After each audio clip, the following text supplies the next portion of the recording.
Hi అండి, నమస్తే. Welcome to Shehnaz cooking style.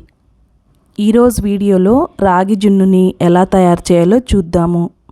రాగుల్లో calcium శాతం అధికంగా ఉంటుంది కాబట్టి మనము రెగ్యులర్గా రాగులని తీసుకోవడం వలన మనం వేసుకునేటటువంటి కాల్షియం ట్యాబ్లెట్లను కూడా తగ్గించుకోవచ్చు.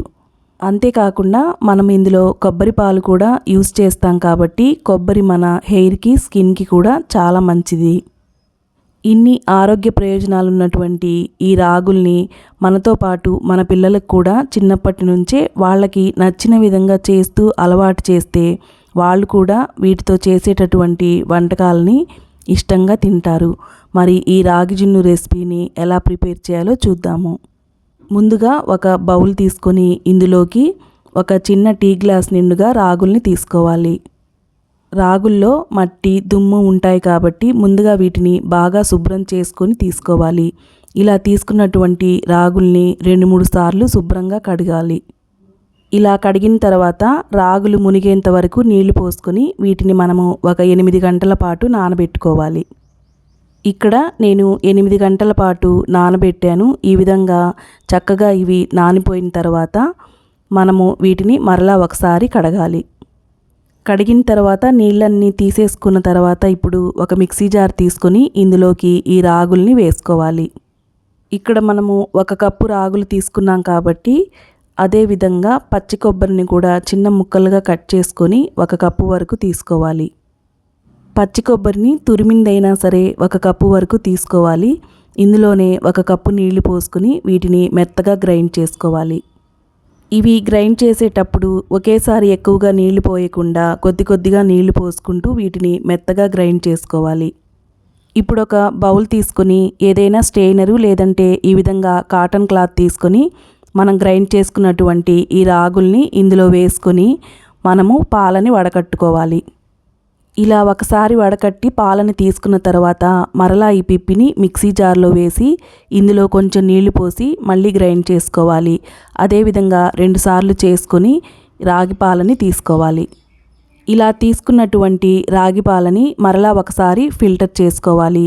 ఎందుకంటే మనం ఈ విధంగా ఫిల్టర్ చేసినప్పుడు రాగులు, కొబ్బరి కలిపి కొంచెం అడుగున చేరి ఉంటాయి కాబట్టి అలా ఏమీ లేకుండా మనము ఇంకొకసారి వడకట్టుకుంటే మనకి చక్కగా రాగి పాలు అనేవి వస్తాయి.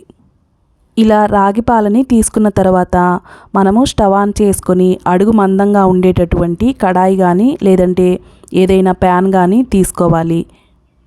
ఇప్పుడు మనం తీసుకున్నటువంటి ఈ రాగి పాలని ఈ కడాయిలో వేసుకోవాలి. ఇందులో తురిమినటువంటి బెల్లాన్ని 1 కప్పు వరకు తీసుకోవాలి. స్వీట్ ఎక్కువగా తినాలి అనుకునే వాళ్ళు 2 కప్పుల వరకైనా వేసుకోవచ్చు. నేనైతే ఇక్కడ 1 కప్పు వరకు తురిమిన బెల్లాన్ని వేసుకున్నాను. జున్ను అనేది మరీ స్వీట్గా ఉంటే బాగుండదు కాబట్టి 1 కప్పు వరకు వేసుకున్నాను. లేదు ఎక్కువ స్వీట్ కావాలి అనుకుంటే 2 కప్పుల వరకు అయినా వేసుకోవచ్చు. ఇప్పుడు ఇందులో 1/2 స్పూన్ వరకు యాలకుల పొడిని కూడా వేసుకొని దీన్ని కలుపుకుంటూ ఉండాలి. ఇది అడుగంటకుండా దగ్గర పడేంత వరకు మనము కలుపుతూ ఉండాలి. ఇలా చక్కగా దగ్గర పడిన తర్వాత మనము రాగి పాలు, కొబ్బరి పాలు వేసాం కాబట్టి మంచి స్మెల్ అనేది కూడా మనకి వస్తూ ఉంటుంది. ఇప్పుడు ఇవి దగ్గర పడి ఇలా చిక్కగా అయిన తర్వాత ఇందులో 1 స్పూన్ వరకు నెయ్యి వేసుకొని కలుపుకోవాలి. ఇలా కలిపేటప్పుడు అడుగైతే అస్సలు మాడనివ్వకుండా చూసుకోవాలి. లేదంటే టేస్ట్ అనేది అస్సలు బాగుండదన్నమాట. ఇది బాగా చిక్కబడి గట్టిగా అవ్వడానికి మనకి కొంచెం టైం పడుతుంది. అంతవరకు మనము కంటిన్యూస్గా కలుపుకుంటూ ఉండాలి.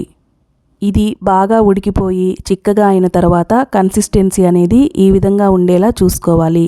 ఈ స్టేజ్లో ఉన్నప్పుడు ఇంకా స్టవ్ ఆఫ్ చేసుకోవచ్చు. ఇప్పుడు ఏదైనా ప్లేట్ కానీ గిన్నె కానీ తీసుకొని దీనికి మనము కొద్దిగా నెయ్యి రాసుకొని పెట్టుకోవాలి. ఇప్పుడు ఈ గిన్నెలోకి మనము ఉడికించి పెట్టుకున్నటువంటి ఈ రాగి మిశ్రమాన్ని వేడిగా ఉన్నప్పుడే వేసుకోవాలి. ఇలా వేసుకున్న తర్వాత గిన్నెని 2-3 సార్లు ట్యాప్ చేసుకొని పెట్టుకోవాలి. ఇప్పుడు దీన్ని పూర్తిగా చల్లారనివ్వాలి. ఇది చల్లారడానికి మనకి 2 గంటల సమయం పడుతుంది కాబట్టి దీని మీద మూత పెట్టి ఇది పూర్తిగా చల్లారిన తర్వాత మాత్రమే దీన్ని ఇంకొక ప్లేట్లోకి మనము తీసుకొని ట్రాన్స్ఫర్ చేసుకోవాలి. ప్లేట్లోకి ట్రాన్స్ఫర్ చేసేటప్పుడు నిదానంగా వేసుకుంటే ఈ విధంగా రాగి జున్ను అనేది చక్కగా తయారవుతుందన్నమాట. నేనైతే ఇక్కడ కొంచెం బాదం పలుకుల్ని పైన వేశాను. మీకు నచ్చిన డ్రై ఫ్రూట్స్ని ఏదైనా సరే తీసుకోవచ్చు.